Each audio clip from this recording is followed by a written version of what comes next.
lulutuin natin na ito ang mga ingredients sa ating lulutuin na pansit. Bawang, sibuyas na pula, red bell pepper, carrots, bagu beans, repolyo, manok, pansit, mushroom, tapos fishball.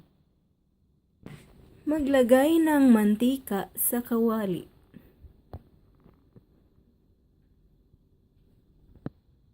May ano pa pala, pansit na bihon. Mantika na mazola. Kahit anong mantika, pwede naman yun. Mantika, pakuluin, bawang,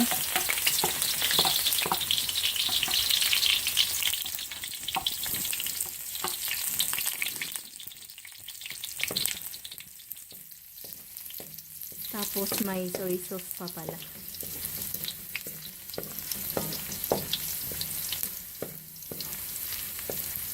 Haluin hanggang mag-brown ang bawang.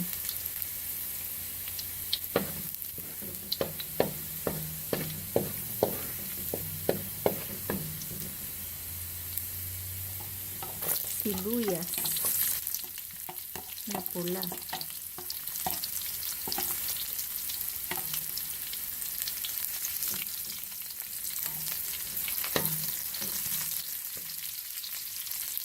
May ano pala, anato powder, pangpakulay, tapos Silver Swan soy sauce. Ilunod ang manok na hiniwa ng maliliit.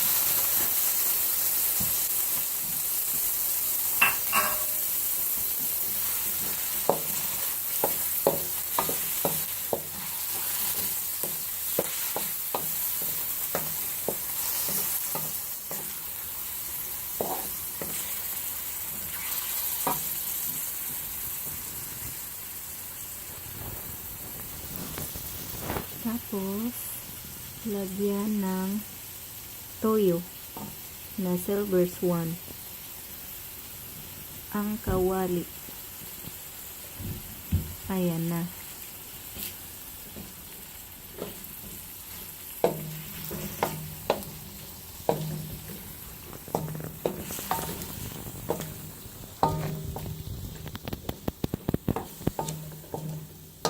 Tapos, hintayin mo ng maluto ang manok. Ibuhos ang anato powder na nasa tubig para maganda ang kulay ng ating pansit. Yan. Hahaluin siya.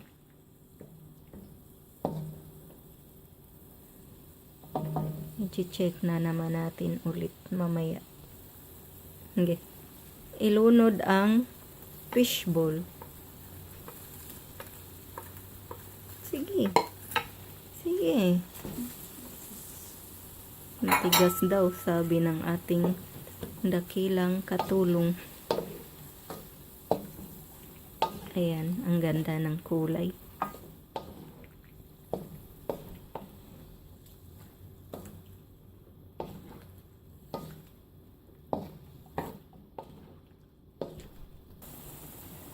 Lagyan ng konting tubig sa kawali para hindi siya tuyo. Ganyan. Karami ang tubig na ilalagay. Pagkatapos ay hahaluin ng ganito at ganyan. Buti na lamang at nandito ang ating dakilang katulong sa araw nga na ito. Kasi po ay hindi siya busy. Kaya nakatulong siya ngayon. Ayan na mga kaibigan, kumukulo na ang ating kawali na may laman na fishball, chicken at saka sabaw. At ngayon ang isusunod natin ay ang ating Baguio beans. Yan.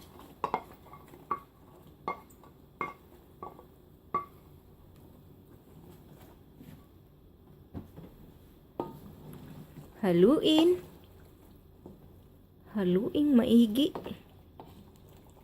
para maluto ang Baguio beans. Pero pwede naman siya half cook. Depende sa gusto ninyo. At ngayon, ang ating isusunod ay ang mushroom.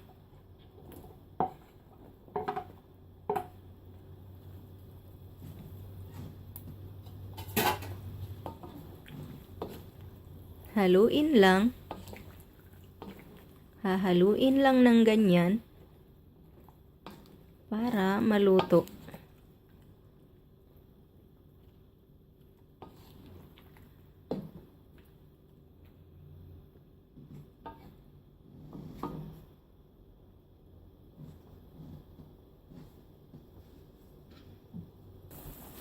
At ngayong kulong-kulo na ang ating kawali ay isusunod na natin ang ating carrots.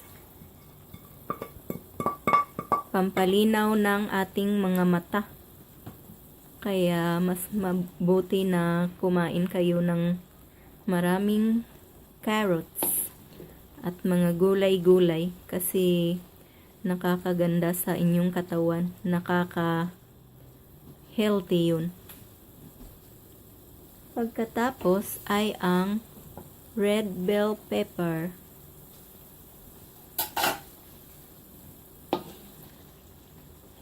Kasi mabilis lang namang maluto ang mga gulay. Kaya pag nakalunod ka na ng isang gulay, isunod-sunod mo na para hindi malanta.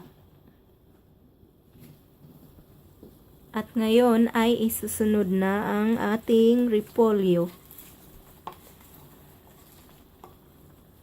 Pagkatapos niyan ay ang pansit bihon.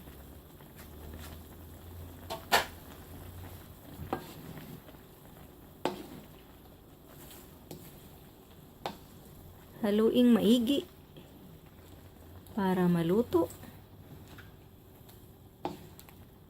Ganyan kasi ang sekreto nila na pampakulay. Yung iba na sekreto nila tuyo lang. Yung iba naman kagaya sa akin, yung pampakulay ko ay ang annatto powder. Kasi organic siya. Kaya mahilig akong maglagay sa mga ingredients ko ng annatto powder. Kasi marami ring nagagamot yan.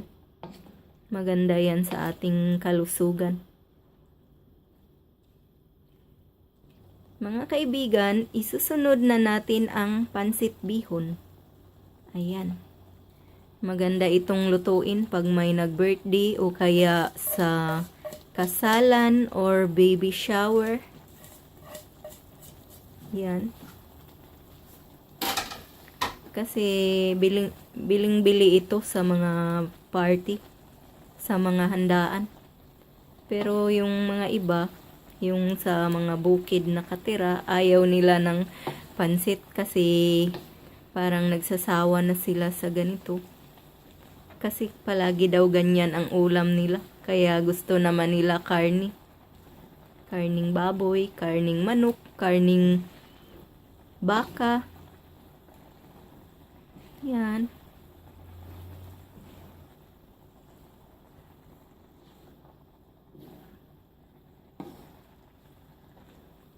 Pahihinaan lang yung apoy para hindi siya masunog at matuyo ang sabaw. Kasi meron pang pansit na susunod dyan pagkatapos ng bihon.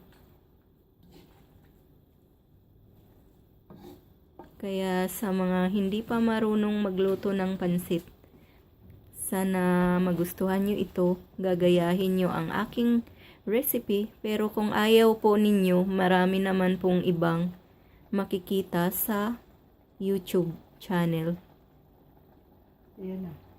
Ayan na, ibinuhos na ng ating dakilang katulong ang pansit. At pagkatapos niyan, ay papatayin na yan. Pero, hahaluin muna para magka-flavor naman siya.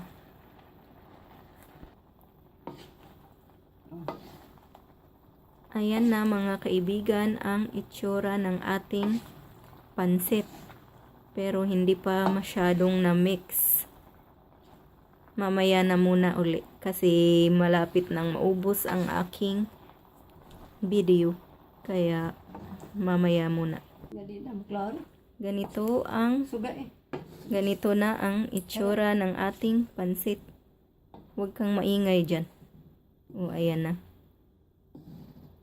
Ganyan na ang itsura. Ayan na. Yan. Namatay kasi yung ilaw kaya sabi ng ating dakilang katulong, i-on ko daw yung light. Kaya sabi ko, huwag ka munang maingay dyan. O, ayan na. Luto na siya. Sana po magustuhan nyo ang ating recipe sa araw na ito. Pansit. Hindi kanton. Salamat.